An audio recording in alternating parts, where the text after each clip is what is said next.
성경 봉독하겠습니다. 히브리서 11장입니다. 13절부터 16절까지 말씀 함께 합독하겠습니다. 이 사람들은 다 믿음을 따라 죽었으며 약속을 받지 못하였으되 그것들을 멀리서 보고 환영하며 또 땅에서는 외국인과 나그네임을 증언하였으니 그들이 이같이 말하는 것은 자기들이 본향 잡는 차임을 나타냅니다. 그들이 나온 바 본향을 생각하였더라면 돌아갈 기회가 있었으려니와 그들이 이제는 더 나은 본향을 사모하니 곧 하늘에 있는 것이라. 이러므로 하나님이 그들의 하나님이라 일컬음 받으심을 부끄러워하지 아니하시고 그들을 위하여 한 성을 예비하셨느니라. 아멘. 하늘의 본향을 사모합시다 하는 주제로 말씀을 드립니다. 인사하겠습니다. 할렐루야. 아멘. 옆분과 인사하겠습니다. 하늘의 본향을 사모합시다. 오늘 추석 연휴를 맞이해서 고향을 방문하시고 오늘 예배에 참여해 주신 우리 모든 분들을 주님의 이름으로 축복합니다. 올 추석 보름달 보셨습니까? 어느 해보다 큰 보름달이 떴습니다. 큰 보름달만큼 하나님의 크신 은혜와 축복이 오늘도 여러분의 삶의 현장에 함께 하시기를 주님의 이름으로 축복합니다. 여러분, 귀소 본능이라고 하는 여러분 말을 들어보셨습니까? 짐승이 자신이 출생한 곳으로 되돌아간다라고 하는 겁니다. 연어는 해양에서 생활을 하다가 자신의 산란기가 되면 자신이 출생한 강으로 돌아간다고 합니다. 새에게도 귀소 본능이 있습니다. 영국의 한 조류학자가 웨일즈 해변에서 새 한 마리를 잡아서 다리에다가 이렇게 끈을 그렇게 묶어 놓습니다. 그리고 그 새를 미국의 보스턴으로 운반을 합니다. 그리고 새를 풀어 놓았습니다. 그런데 그 새가 12.5일 후에 4,900km를 지나서 자기의 보금자리로 돌아왔다는 겁니다. 신기하지 않습니까? 이 새는 아무런 표시도 없는 바다를 홀로 걸러서 자기의 안식처로 돌아온 겁니다. 이처럼 새든지 연어든지 짐승이든지 자신이 태어나는 곳으로 돌아가는 것을 보면 하나님께서 이것들을 만드실 때 아마 그 안에 내비게이션을 아마 장착해 주신 것 같습니다. 지난 금요일부터 추석 연휴가 내일까지 시작이 됩니다. 올해 추석은 사회적 거리 두기가 해제된 이후에 첫 번째 명절입니다. 국토교통부에 따르면 올해 3천만 명이 고향을 찾아서 이동한다고 합니다. 하루에 600만 대의 차량이 이동한다라고 하는 겁니다. 왜 이렇게 명절에 수많은 사람들이 고향을 찾습니까? 오늘도 보면 부모님을 찾아서 오신 분들이 많이 계십니다. 그 이유는 간단합니다. 그곳에 고향이 있기 때문이고 우리가 사랑하는 부모님과 가족들이 있기 때문에 그런 겁니다. 하나님을 믿는 우리에게도 영적인 귀소 본능이 있습니다. 이번 주에 두 분의 장례를 치르면서 얻게 된 생각은 무엇인가? 이 땅의 크리스찬들은 모두 다 하나님의 나라로 돌아간다라고 하는 사실을 그렇게 깨닫게 됩니다. 우리는 본향 찾는 사람들입니다. 하늘에 있는 영원한 집을 향해서 나아가는 사람들입니다. 이 땅에서 어떻게 살아야 합니까? 첫 번째로 외국인과 나그네로 살아야 합니다. 13절의 말씀입니다. 이 사람들은 다 믿음을 따라 죽었으며 땅에서는 외국인과 나그네임을 증언하였다, 그렇게 말씀합니다. 외국인과 나그네 한마디로 정의를 하면 순례자입니다. 이 순례자의 정의를 보니까 이렇게 되어 있습니다. 하늘나라의 소망을 두고 그 본향을 바라보며 이 땅에서 나그네와 같은 자세로 살아가는 사람들, 이러한 사람들이 바로 순례자입니다. 13절에 보니까 이 사람들이 나옵니다. 누굽니까? 아브라함, 이삭, 야곱을 비롯한 우리 믿음의 선조들입니다. 그들은 이 땅을 살아갈 때에 한결같이 나그네로 살았다는 겁니다. 창세기 23장에 보니까 아브라함의 아내가 죽습니다. 나이가 127세로 가나안 땅 헤브론에서 죽게 됩니다. 아브라함이 아내의 죽음을 슬퍼하면서 이 아내를 어디에 묻을까 고민을 합니다. 그런데 매장지가 없었던 겁니다. 그래서 그는 햇사람이었던 에브론을 찾아갑니다. 나에게 아내를 매장할 그 땅을 좀 파십시오. 그래서 아브라함이 은 400세겔을 주고 막벨라 굴을 사게 됩니다. 거기에 아내를 장사했다는 겁니다. 그때 아브라함의 나이가 137세입니다. 아브라함이 고향을 떠나서 가나안 땅에 온 나이가 75세. 62년의 세월이 흘렀던 겁니다. 그런데 그는 가나안 땅에 살면서 집 한 칸도 없었고 땅 한 평도 없었던 겁니다. 아브라함이 가난해서 그렇습니까? 그렇지 않습니다. 나름대로 제법 좀 살았던 사람입니다. 그럼에도 불구하고 자기 자신을 위해서 땅 한 평도 구입하지 않았다라고 하는 것은 오늘 우리에게 그런 이 땅을 잠시 거쳐가는 나그네다라고 하는 그러한 정체성을 가지고 살았기 때문입니다. 창세기 47장에 보니까 아브라함의 손자가 나옵니다. 누구냐면 야곱이 나옵니다. 야곱이 자신의 가족 70명을 데리고 이제 애굽으로 내려가게 됩니다. 그때 바로 왕을 만납니다. 바로가 야곱을 향해서 당신의 나이가 얼마입니까? 이렇게 물어봅니다. 그때 야곱이 이렇게 대답을 합니다. 내 나그네의 세월이 130년입니다. 그렇게 표현합니다. 야곱도 자신을 가리켜서 나그네다 그랬습니다.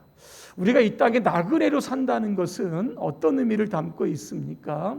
세상에 좋은 것과 이별하는 겁니다. 창세기 11장에 보니까 이런 말이 있습니다. 여호와께서 아브라함에게 이르시되 너는 너의 고향과 친척과 아버지 집을 떠나 내가 내게 지시할 땅으로 가라 그랬습니다. 아브라함이 떠난 곳은 어디입니까? 갈대아 우르입니다. 갈대아 우르는 어떤 땅입니까? 메소포타미아 문명이 피어난 그러한 도시입니다. 수많은 우상들이 존재하는 종교의 도시, 문화의 꽃을 피웠던 화려한 도시였습니다. 그곳에서 아브라함은 태어났습니다. 자신의 모든 것들이 그 안에 다 갖추어져 있습니다.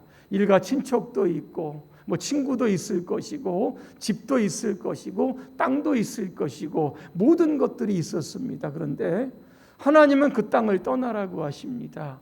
과감하게 그는 그 땅을 떠나 가나안 땅으로 온 겁니다. 갈대아 우르를 떠난다라고 하는 것은 어떤 의미가 있습니까? 자신에게 익숙해 있었던 것, 자신의 삶의 터전인 그 모든 것들, 좋아하던 것, 화려하던 것, 자기가 기뻐하던 그 모든 것들과 이별한다라고 하는 뜻을 담고 있는 겁니다. 세상에 좋은 것과 떠난다라고 하는 것은 어떤 의미일까? 에베소서 4장 22절과 23절, 24절에 보니까 이렇게 표현되어 있습니다. 너희는 유혹의 욕심을 따라 썩어져가는 구습을 따르는 옛사람을 벗어버리고 오직 너희의 심령이 새롭게 되어 하나님을 따라 의와 진리의 거룩함으로 지으심을 받은 새 사람을 입으라 그랬습니다. 여러분, 갈대아 우르를 떠난다는 것은 옛사람을 벗어버리는 겁니다. 우리의 심령이 새롭게 되는 것이고 천국의 시민권자가 되어서 이 땅에 허망한 욕심을 가지고 썩어 없어질 것들을 붙들고 사는 그러한 사람이 아니라 영원한 것들을 붙들고 사는 하나님의 자녀로 살아가라고 하는 뜻이 담겨져 있습니다. 제가 유튜브로 아프리카 원주민들이 이 원숭이를 잡는 그러한 영상을 이렇게 보았습니다. 이 아프리카 원주민들은 이 원숭이 손만 간신히 들어갈 정도의 항아리에다가 원숭이들이 좋아하는 견과류나 여러 가지 과일을 그 안에 넣어둡니다. 그러면 멋모르고 지나가던 원숭이들이 과일의 냄새를 맡고 비좁은 항아리 입구에다가 자신의 손을 넣게 됩니다. 자, 손이 들어갈 때는 자유롭게 들어갔지만 그 안에 있는 그 열매를 딱 잡는 순간 여러분 절대로 빠지지 않습니다. 왜? 항아리 입구가 비좁기 때문에 그렇습니다. 탈출 방법은 간단합니다. 손을 놓으면 되는 겁니다. 그런데 욕심이 많은 원숭이들은 절대로 손을 놓지 않습니다. 그리고 손을 빼기 위해서 소리를 치고 난리를 칩니다. 그러면 저쪽에서 지켜보고 있던 그런 원주민들이 와가지고 그냥 가볍게 그 원숭이를 잡아가는 겁니다. 이것은 비단 어리석은 원숭이뿐만은 아닐 겁니다. 누가복음 12장에 보니까 한 부자가 나옵니다.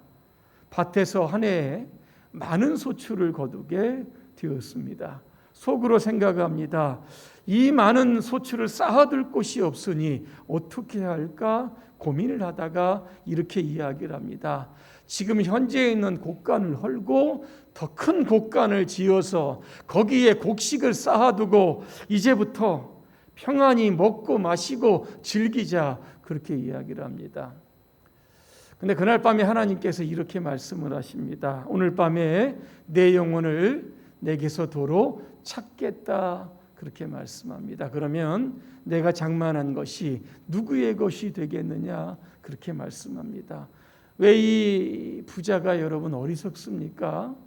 재물보다 더 소중한 하나님을 놓치고 살았기 때문입니다. 죽음 이후에 들어갈 영원한 그 본향의 집을 준비하지 못했기 때문에 그럽니다. 14세기 초에 단테가 지은 신곡이라고 하는 그런 서사시가 있습니다. 여기에 보면 천국과 연옥과 지옥을 여행한 이야기들을 쭉 써놓고 있습니다. 그가 이렇게 지옥에 이렇게 보니까 모두 9층으로 되어 있고 17개의 원으로 되어 있다고 합니다. 거기에는 죄를 지은 사람들이 벌을 받고 있다는 겁니다.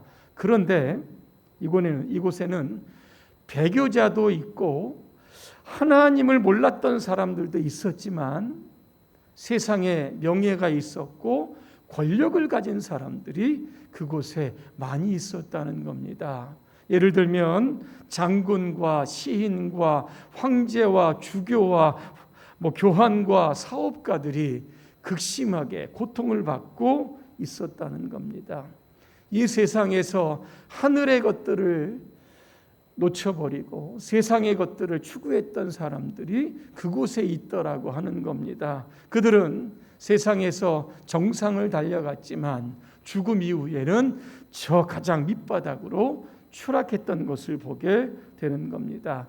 누군가는 인생을 이렇게 정의를 합니다. 이 지구는 하나의 거대한 여관입니다. 그 집의 주인은 하나님이십니다. 우리는 그 집에 잠시 묵고 지나가는 나그네일 뿐입니다. 그리고 우리의 연수는 그 집의 전세 기한과 같습니다. 이 세상에 내 것은 없습니다. 우리 모두는 다 세입자로 이 땅에 사는 겁니다.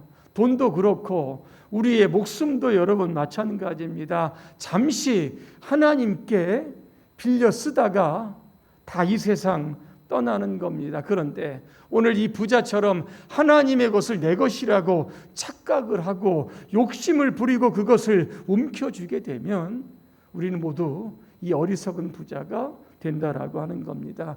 여러분 기억하시길 바랍니다. 우리의 정체성입니다. 우리는 나그네입니다.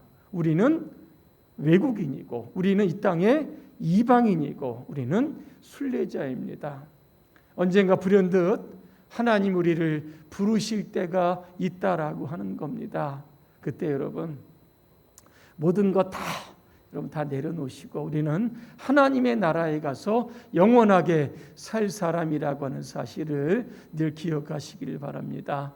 두 번째로 나그네로 산다는 것은 더 나은 본향을 사모하면서 사는 겁니다. 오늘 본문에 보니까 두 개의 본향이 있습니다. 하나는 나온 바 본향이 있습니다. 바로 땅에 있는 본향입니다.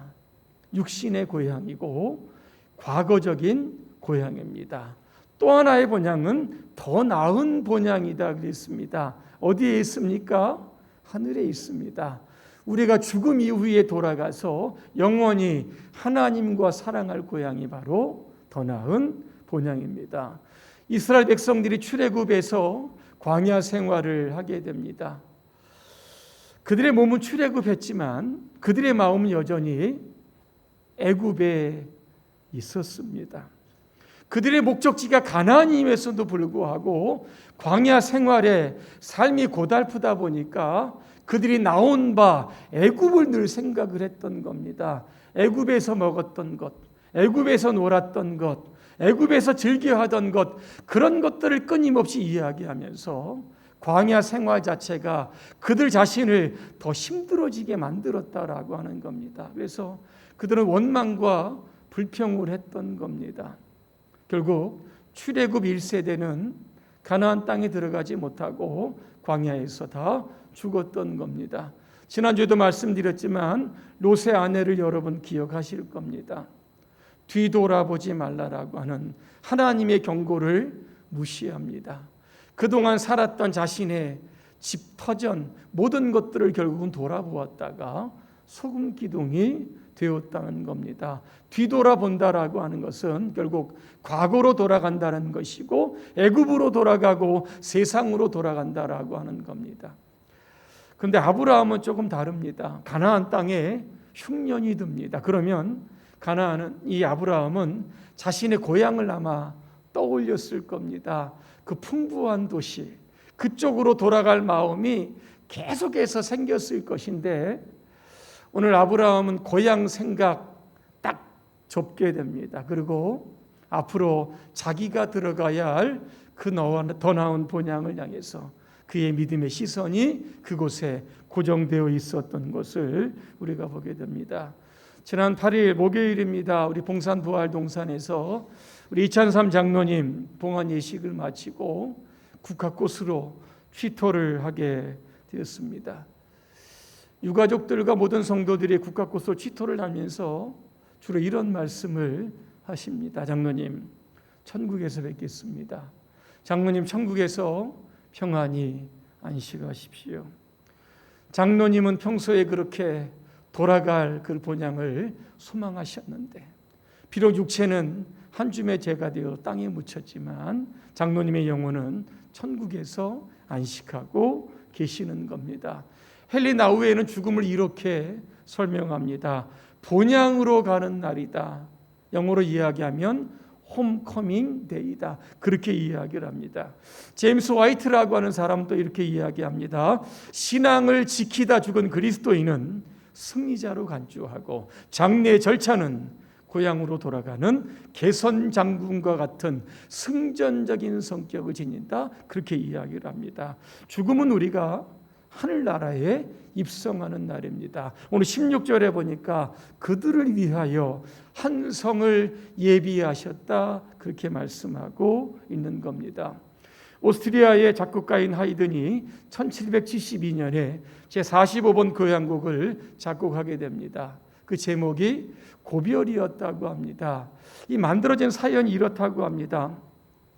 이 하이든이 오스트리아의 또 후작이라고 하는 이 공작의 집에서 음악 감독으로 일하고 있을 때였다고 합니다. 그런데 그곳에는 가족과 떨어져서 오랫동안 그곳에 있었던 연주자들이 있었다는 겁니다. 고향으로 돌아가고 싶은데 돌아가지 못하는 그들의 외로운 심정을 대변하기 위해서 고별이라고 하는 곡을 작곡을 했다는 겁니다. 미뉴에트가 잔잔하게 연주되는 동안 연주가들은 한 명씩 촛불을 끄고 무대에서 퇴장을 합니다. 그렇게 한 명씩 다 퇴장을 하고 결국에는 2명의 바이올린 연주자가 남아서 연주를 했다고 합니다. 다행히 후작이라고 하는 공작은 이 메시지를 이해를 했다고 합니다. 그러면서 이렇게 농담을 건넸다고 합니다. 모두가 다 갔으니까 우리도 갑시다. 그렇게 이야기했다고 합니다. 하나님의 백성들은 또 다른 고별 이 고향곡의 연주자들입니다. 왜냐하면 우리도 언젠가는 이 땅에서 우리의 역할을 다 마치고 하나님의 나라로 갈 사람들이기 때문에 그렇다라고 하는 겁니다. 그러면 우리는 이미 천국으로 갈 사람들입니다. 이 땅에서 어떻게 살아야 할지를 좀 고민을 해봤습니다. 그러다가 떠오르는 사람이 바로 스데반 집사였습니다. 사도행전 7장에 보니까 스데반 집사님은 초대교회의 7 집사님 중에 한 분입니다. 그는 목숨을 걸고 그 당시에 전도를 합니다. 그러다가 체포가 되어서 산헤드린 공의회에서 재판을 받습니다. 그런 재판장에서 사많은 사람들과 재판장에 있는 사람들 향해서 이렇게 이야기합니다. 당신들이 예수님을 죽인 사람들이다. 회개하고 예수 믿고 구원하라 그랬습니다. 듣던 사람들이 얼마나 좀 여러분 안 좋겠습니까? 마지막으로 스데반이 하늘을 쳐다봅니다. 그때 하나님의 영광이 보였고 하나님 우편에 계신 예수님께서 서 있는 것을 보았다 그랬습니다. 대부분의 성경에 나오는 것은 예수님께서 하나님 보좌 우편에 앉으셨다 그랬는데 이 부분만큼은 서 계셨다는 겁니다. 여러분 성경학자들을 어떻게 해석을 합니까? 첫 순교자인 스데반을 환영하기 위해서 예수님께서 일어나셨다. 그렇게 여러분 주석을 했습니다. 오늘 저와 여러분들 이 땅을 다 마감하고 하나님 나라에 갈 때 하나님께 서서 우리를 좀 극진히 환영해 주셨으면 하는 그러한 바람이 있습니다. 하나님이 환영해 주시는 성도는 누구일까? 성경에 보니까 이런 사람들입니다. 사도 바울처럼 신앙의 완주를 끝까지 했던 사람들입니다. 디모데후서 4장 7절과 8절입니다. 나는 선한 싸움을 싸우고 달려갈 길을 다 마치고 믿음을 지켰다 그랬습니다. 바울 로마에서 순교할 때까지 끝까지 그 신앙의 여정을 달려갔습니다. 그에게 의의 면류관이 주어진다 그랬습니다. 그뿐만 아니라 자신과 동일하게 이 신앙의 경주에 있는 사람들, 완주한 사람들에게도 동일한 상급을 주신다는 겁니다. 또 하나 초대교회 선교들처럼 세상이 감당하지 못하는 사람들이 되어야 합니다. 히브리서 11장에 보니까 초대교회 성도들 예수 믿는 것 그렇게 호락호락하지 않았다는 겁니다. 이런 말씀이 있습니다. 36절부터 38절에 보니까 조롱을 받습니다. 채찍에 맞기도 하고 결박을 당하기도 하고 감옥에 갇히기도 하고 시련을 겪습니다. 돌로 맞기도 하고 톱질을 당하기도 하고 칼에 맞기도 합니다. 궁핍과 고난과 시련과 학대를 받고 염소와 양의 가죽을 입고 유리했다 그랬습니다. 38절입니다. 이런 사람은 세상이 감당하지 못하느니라. 예수님을 위하여 불편한 삶을 살았어도 그것을 불편함으로 생각하지 않았다는 겁니다. 이 땅에 조금 불편하게 살다가 나중에 천국에 가서 주님과 함께 살아갈 그런 생각이 있으니까 주님을 위해서 자신의 목숨도 기꺼이 내놓았던 사람들입니다. 또 한 부류의 사람이 있습니다. 죽도록 충성했던 사람들.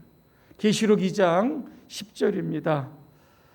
내가 장차 받을 고난을 두려워하지 말아라. 보아라, 악마가 너희를 시험하여 넘어뜨리려고 너희 가운데서 몇 사람을 감옥에다 집어넣으려고 한다. 너희는 열흘 동안 환난을 당할 것이다. 죽도록 충성하라. 그리하면 내가 생명의 면류관을 너희에게 줄 것이다. 그랬습니다. 우리는 이미 천국 갈 사람들입니다. 그렇다고 이 땅에서 여러분 대충 살지 마시기를 바랍니다. 적당히 살지 마시고 오늘 바울이나 스데반이나 오늘 초대교회 성도들처럼 주의 일과 복음을 위해서 여러분 목숨을 걸고 살아가시기를 바랍니다. 그리고 훗날 하나님이 딱 우리를 부르실 그때 예수님께서 서서 저와 여러분들을 성대하게 환영해 주시고 하나님의 나라로 이끌어서 우리 주님과 함께 영원토록 천국에서 영생의 복을 누리시기를 주님의 이름으로 축복합니다. 기도하겠습니다. 은혜로우신 하나님, 이 세상은 우리의 집이 아니라 우리의 본향은 저 천국에 있는 줄로 믿습니다. 이 땅에 우리의 사명을 다 마치고 우리 천국에 입성할 때 하나님께서 우리를 환영해 주시고 주님과 함께 천국에서 영원토록 안식을 누리며 살게 하여 주시옵소서. 예수님의 이름으로 기도합니다. 아멘.